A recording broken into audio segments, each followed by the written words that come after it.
Hey, how's it going, everyone? Welcome back to the channel. So today in this video, I'm going to be sketching Invincible. I've been on a binge watch lately, just kind of picking up where I left off.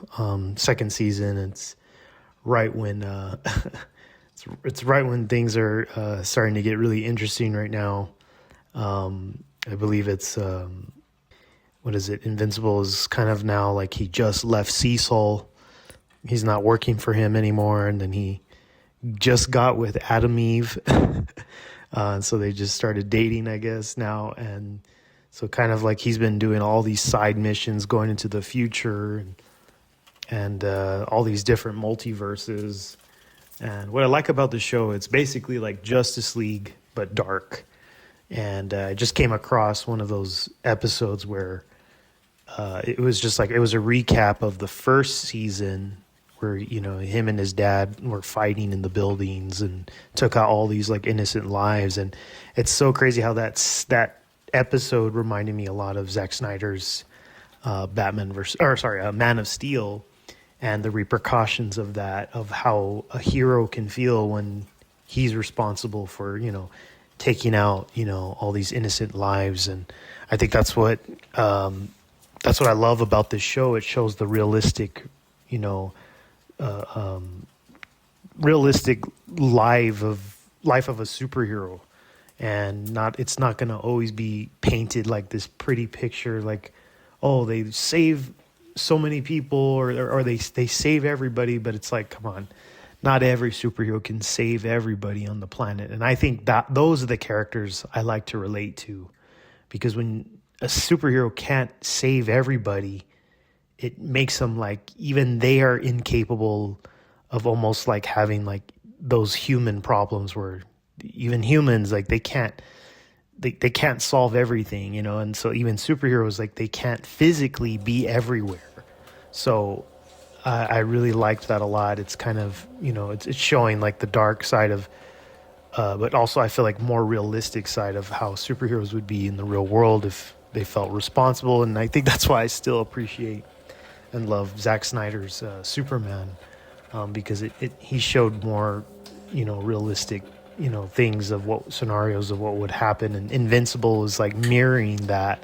It's the dark version of like the Justice League in a way. But I love the show a lot. I've been liking it a lot. And again, yeah, just poor guy, man. He's trying to do the right thing. He just believes in pure, like, what is it, humanity. He believes in like everything needs to be good in this earth and like in this world. Like even though he's a superhero, he has abilities from, you know, from another planet, but he's just like Superman in a way. He just believes in hope and giving someone the better of the doubt, basically.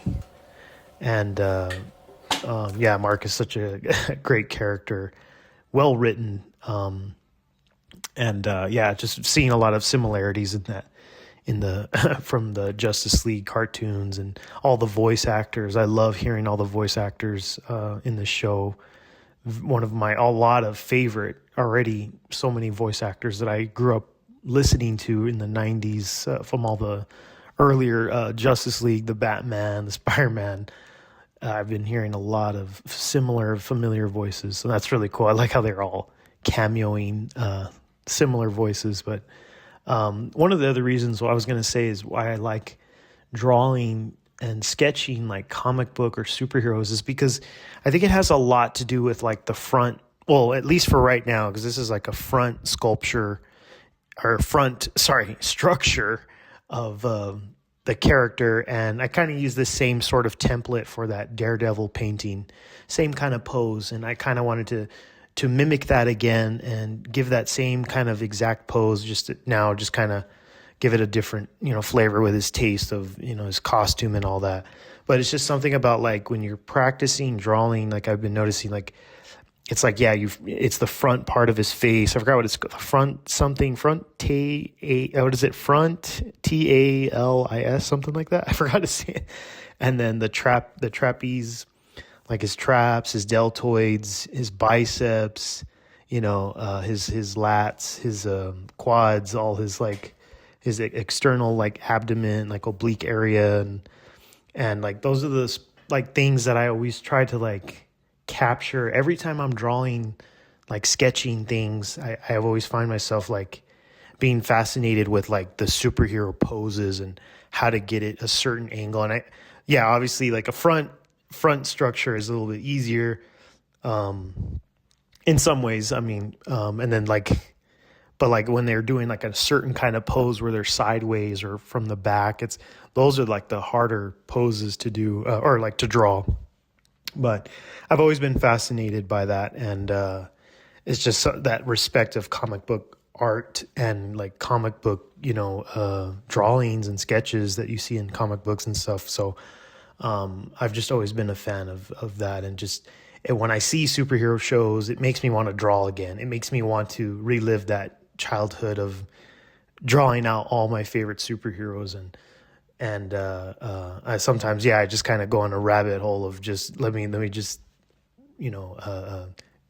think of any character I can possibly think of in my head and go down the line and draw every single one of them. I think that's always been my goal when I sketch, when I buy sketchbooks, and so. But anyway, hopefully you guys like this video. I did like the way the drawing did come out. It came out, it's pretty simple, pretty basic, kind of standard pose. But, again, like I use markers and,